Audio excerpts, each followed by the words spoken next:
a lot of people are talking about this video right here, which is an interview with Deontay Wilder on, well, this is on AFL, but Radio Raheem works for Seconds Out, which is a different YouTube channel that does boxing interviews and what have you. And in this video, Deontay Wilder starts going off on Radio Raheem because Deontay is talking about how Tyson Fury says he fights for his people. His people have been oppressed for hundreds of years. And Deontay Wilder says, my people have been oppressed for 400 years. And Radio Raheem asks him, what do you mean by that? And at that point, Deontay gets angry because Radio Raheem, a black man as well. He says, you're supposed to know. What are you talking about? And he gets really vocal and agitated by it. Now, Deontay Wilder is from Alabama, which is in the Deep South. And by the way, Deontay Wilder, this is not the first time he has come across as somebody with a siege mentality. Some would say a victim mentality. It's not the first time, but and actually he reminds me a lot of John Fury, because whenever you hear John Fury talking about gypsies, it's a similar kind of thing where he's always talking about Tyson won't be accepted because of his background and because he's a gypsy and he's all this type of business. Wilder reminds me very much of John in terms of his siege mentality. John Fury, that is. But to contextualize it, Deontay Wilder is from the Deep South. The Deep South is where the very worst atrocities and the very worst terrorism was committed against black people in the United States for 400 years. And this atrocious treatment of black people, including lynchings, which are very, very common for centuries in the United States of black people. And it was predominantly black people who were lynched during that period. There are plenty of resources online you can check about this. It's something like 75 or 80% of the people lynched over several hundred years in the United States were black people. And obviously a lot of it was during slavery. A lot of it happened after slavery. And this lynching particularly only ended around the 60s and 70s. That's how recent it is. And in fact, I'm sure there was a couple of incidents since the 60s and 70s of black people being lynched in America, but those were isolated cases. For the most part, once civil rights came in, lynchings slowed down dramatically, pretty much stopped. But the 60s and 70s ain't a million years ago. And that energy still exists in the Deep South. Because the atrocities and the horrors that are committed against black people, you couldn't even speak about most of them because they were so unbelievably bad. You certainly couldn't put them in a movie.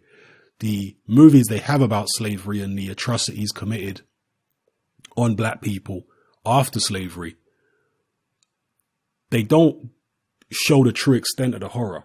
I can tell you that for a fact. So that kind of energy still exists down south. There are still people alive in the southern states in America who witnessed lynchings. There are still people alive in the southern states in America who partook in lynchings. Oh, yeah. So Deontay Wilder probably has a very different perception of the world than most black people from the north of the country, for example, somewhere like New York, which is a lot more cosmopolitan and stuff like that, because they've had a different experience. Black people from New York today, I'm sure, don't encounter as much prejudice and negative energy as black people do in certain parts of the South still today. Do you understand?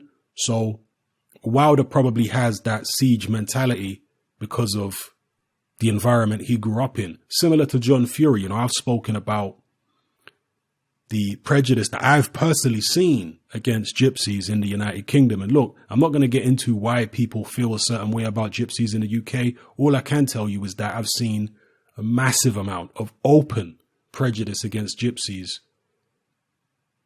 throughout my life in the UK. So that is what that is.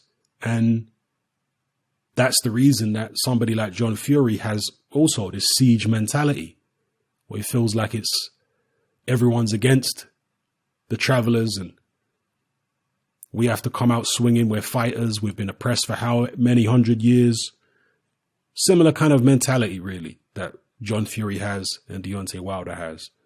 But it is interesting seeing the different reaction to that in the United States, because a lot of people in the United States, I don't want to get too much into politics, but in terms of the relationship between different ethnic groups, different races in the United States, it's a lot more problematic in America than it is in the UK. The UK has got plenty of problems in terms of tension between different groups, but those problems pale in comparison to the tension between different groups in the United States. Okay, best believe that.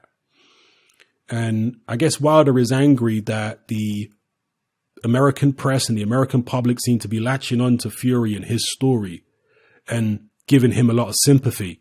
But he feels like if he was in that position, he wouldn't get so much sympathy.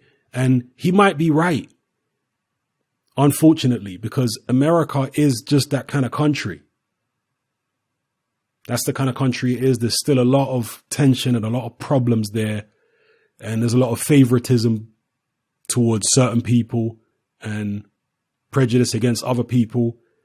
That goes on in America. I'm not saying that everybody in America is like that. I'm not saying that it's right the way across the board, but it's certainly more noticeable in somewhere like the United States than it is in the UK. People in the UK didn't react well to Tyson Fury and John Fury constantly banging on about being victims because they're gypsies. The British public, for the most part, didn't like it. They didn't go for that. But the American public seems to really like it.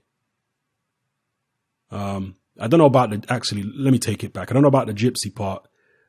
Maybe they like it. I don't know. But certainly the Tyson Fury story, coming from where he's coming from, being oppressed over hundreds of years and coming from a traveling background where they breed fighters. It's something different at the end of the day for the American public. They haven't heard this too often. So part of it might be a novelty to them. Part of it might be some bias that some people have. And look, human beings are tribal. That's just the reality of it. More than 50%, I would say, of everybody from every ethnic group has some kind of tribal instinct within them.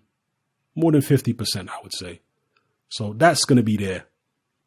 And that's my take on this video. To be honest with you, I thought the video was hilarious as a piece of entertainment. And I'm not laughing at necessarily what Wilder said. I'm laughing at the way he said it and the confrontation with Raheem and the way Raheem held his ground and didn't flinch and kept looking Wilder in the eye. I found it a nice piece of entertainment. So that's the way I take it. But in terms of what was actually said, the message that was conveyed, it is what it is. That's how Wilder feels. That's where he grew up, in the Deep South.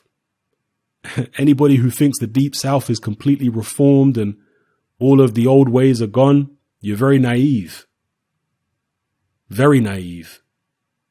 So, yeah, that's what I'll say about the video. It is what it is. Wilder grew up where he grew up, just like John Fury grew up with his experience, and that's why he says similar things. People might say they're sick of hearing about it and all that kind of stuff, and that's fair enough. But all I wanted to point out is that there's a context to why he says why he says the things he says, just as there's a context to why John Fury says the things that he says. Do I agree with Wilder and John Fury every time they claim this happened because I'm black or this happened because I'm a gypsy? No, I don't. I don't. But as I say, they view things through a particular lens because of their life experience. So they might be a little paranoid. They might be a little sensitive because of their experiences. You understand? They might not see things the way they really are because of their experiences. Their experiences are coloring their perception. That's what I'll say about it. So anyway, that's my take on it. Let me know what your take on it is in the comment section below. It's happening. I'm out. Join me on Patreon. I upload a minimum of 2 podcasts every single week, covering a wide variety of controversial topics, as well as live stream Q&A sessions. Take a look on screen right now. at some of the podcasts I've produced so far. For just $3 a month, the equivalent of about £2 a month, you get access to all my new podcasts and my entire back catalogue of past podcasts, including my popular Confessions of a Nightclub Bouncer series.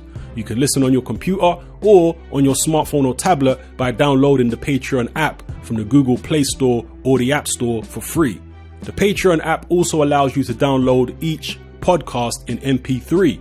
For less than the price of a cup of coffee, you get access to dozens of hours of exclusive content. It's easy to sign up, there's no contract, and you can cancel at any time. So come and join our community of free and critical thinkers by signing up with me here on Patreon today.